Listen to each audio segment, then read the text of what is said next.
Welcome to Ranks FC, where we're talking about Leeds United and Jesse Marsch, who is their new head coach. And I'm delighted to say that I'm joined by Jasmine Baba, friend of the podcast. I think we can say that at this point, Jess. You've been on so many times that we throw this about, but just wanted to kind of bring on someone who knew lots about Jesse Marsch, and the first person that sprang to mind was you and your wonderful thread on him yesterday on Twitter.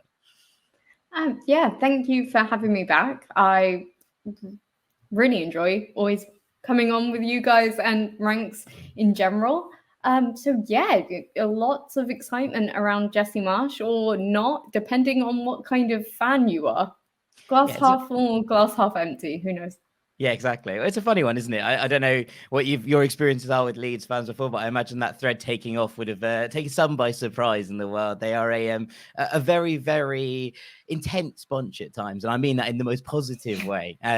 Leeds fans love their club, and they'll want to know everything about a new manager coming in. So I thought we'd just talk through it a little bit today and discuss what Leeds are getting in Jesse Marsch. And obviously, I think the first thing to address is that it didn't go to plan at Leipzig, right? And this is the thing that people will sometimes ignore. But Jesse came into Leipzig this year with a big reputation and what he'd achieved at Salzburg, someone who was well regarded within the RB structure. And things didn't quite go right for him. And to be honest, the fact that Tedesco has turned things around at Leipzig since suggests that the pieces might well have been in place. So what went wrong at Leipzig, first and foremost? When the Leipzig decision was made, there was no kind of real look at the recruitment and where the team had come under Julian Nagelsmann, who's now playing manager. They had taken a turn away from the classic Red Bull style of, what people hail the Ralph Ragnick on this counter-pressing, counter-attack, very high-intensity football. And RB Leipzig, under Nagelsmann, had a more of a in-possession flow to them. They were very great in possession, could create stuff with the ball, and didn't have to rely overtly on the counterattacks, on the counter-pressing. And so when Jesse Marsch came in, he was very much that old school classic Red Bull style. And we saw that in Salzburg. And it worked very well with Salzburg and the players that they had. And even weirdly, the recruitment under Jesse Marsch at Leipzig, they brought in Andre Silva because Leipzig the last season needed a proper number 9, a proper goal scorer. So they pinched the second top goal scorer of the league. And then that didn't really work to Jesse Marsch's style of play either. So you just had this thrown about mix of trying to counter press, trying to be intensive, trying to counter attack, not so much focus of in possession solutions, with a big top striker that couldn't really use the ball in his pace in the same way that he could and formerly did at Eintracht Frankfurt. So yeah, it all kind of crumbled apart pretty quickly. And Jesse Marsch himself, we now know, that kept on going to the board and saying, "Are you sure that I'm the right guy for this?" And they kept on saying, "Yeah, you are." But in the end, it was actually a bit too much for him. I think it's a lot better to look at his time under Salzburg or his Leipzig Champions League games. The group stage with his games were highly entertaining and really show what Jesse Marsch is about. So let's dig into that. What is Jesse Marsch? What does he bring to the table? What is his kind of stylistic principle, if you will, as he heads into the dugout at Elland Road? Now, we don't know what the players are going to be. We don't know who he's going to be looking at in this ranking order and thinking, right, who's my guys within this setup? And especially with so many players who have spent so long under Bielsa, but just a kind of general look at what he's going to bring to the table from his perspective. So in terms of change of footballing philosophy, it's not a big jump. So that should be something that's quite comforting to Leeds fans. I know in the end of the day that Bielsa's football tactics weren't working, but it's not, you don't want to go a completely different footballing philosophy because that takes ages to change. And if you're in more of a relegation fight, you want something that fits quite quickly to get those results. So again, it's very much a similar intensity. However, when you press, it's going to be a little less than Bielsa's football. They will choose certain moments when to press, and that should take a lot of the weight off those Leeds players. In terms of formation, I know it's been a lot of, I think, a 4-1-4-1 and some other formations Bielsa's used. You can see more 4-box-2. I'm really excited to see if he does some tinkering with squad, like individual roles, because we saw at Leipzig Marsch move Nkunku into a more forward role, which has gotten the best out of Nkunku. Absolutely, so if he does that with Rafinha, will be really exciting to see. I also think Rodrigo, and even maybe from what I remember of seeing Daniel James, he might suit that structure really, really well, because he's really pocket fast. He's like a little rocket. So those are the kind of players and kind of intensity that we will hope to see. With the ball, we're more likely to see him play vertical, so quick actions to move towards the goal. People like to, it is basically a Ralf Rangnick style of football, but people will be, and especially I think a few fans who like to dig into Man United at the moment, will try and be like, oh, this is a bad thing. But I think you have to remember there's some clear differences between Leeds and Man United.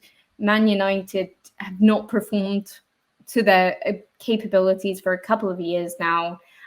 Really, I would say shoddy management from top to low. And also they've had a coach who didn't coach for 3 years before coming to Man United. Ralf Rangnick's only taken 2 years of coaching in the last 10 years, whereas Jasmine Marsch is a current coach. He's a lot more modern, and he's a Champions League coach who has done it recently, played the big teams, and is also very well liked. He has a very emotional feature and can be really well liked, and I think the Leeds players will really take up to him.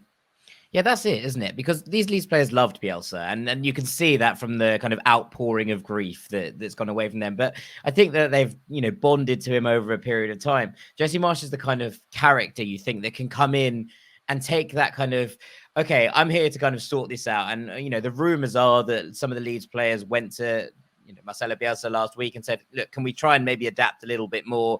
And Bielsa was like, no, this is how I play football. And that's fine, because that's how Bielsa is. But it's led to what we have now. You can imagine Jesse Marsch being far more of, one, willing to listen to people, one, making it that kind of group environment, and two, kind of trying to bond everyone together. As this is, a relegation fight, as you say, a scrap that Leeds probably only need a couple of wins to get out of. But at the moment, it feels like morale must be through the floor with the kind of amount of pastings they've got of recent years. Marsch feels like the kind of person who come in and turn that round quite quickly. Yeah, and that's actually a really good point. He does not see himself as a manager, a leader in that kind of sense. He sees himself as part of the team. So absolutely right. If it's anyone to actually bring morale, it's someone like that.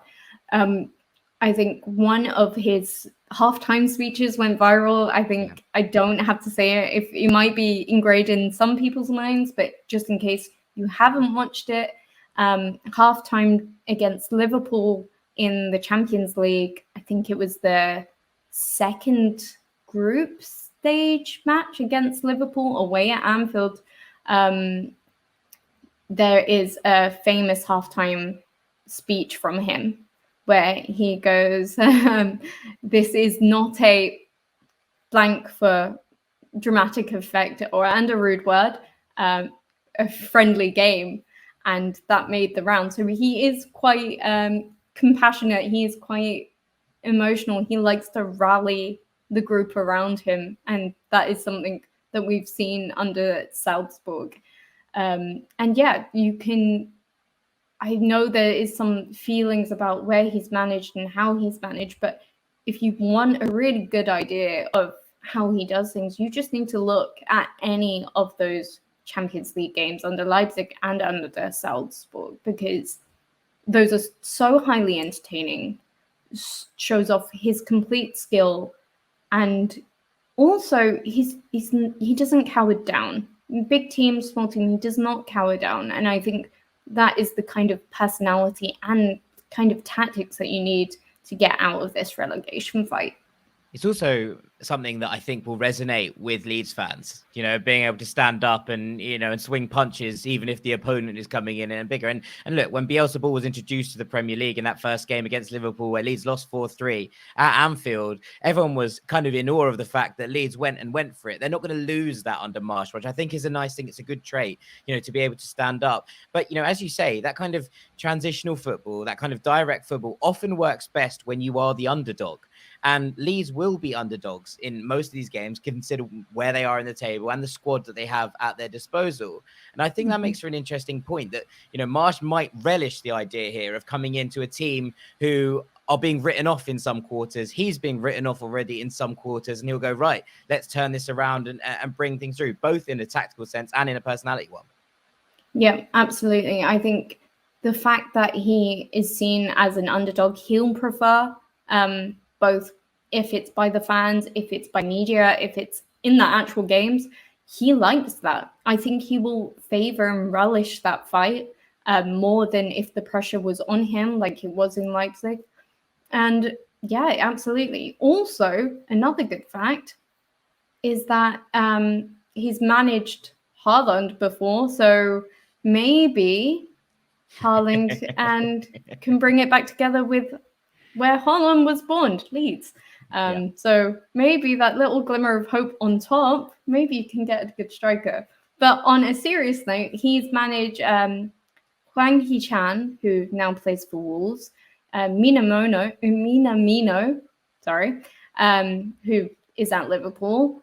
So he has good experiences with these strikers now playing in the leagues as well. So he will know the sorts of tactics, he will know the way that they play, and is a little bit more clued up to also fix his tactics against these teams and these players. Yeah, absolutely. Well, Jasmine, thank you so much for coming on and divulging such knowledge about Jesse Marsch. It's a real pleasure, as always, to have you on. Just let everyone know where they might be able to find you if they want to see more from you. Yep, just on Twitter, it's _ Jasmine Baba. Absolutely. Well, Jazz, thank you so much. It's always a pleasure to have you on the podcast. Thank you all for watching as well today. We will see you soon. Take it easy. Peace.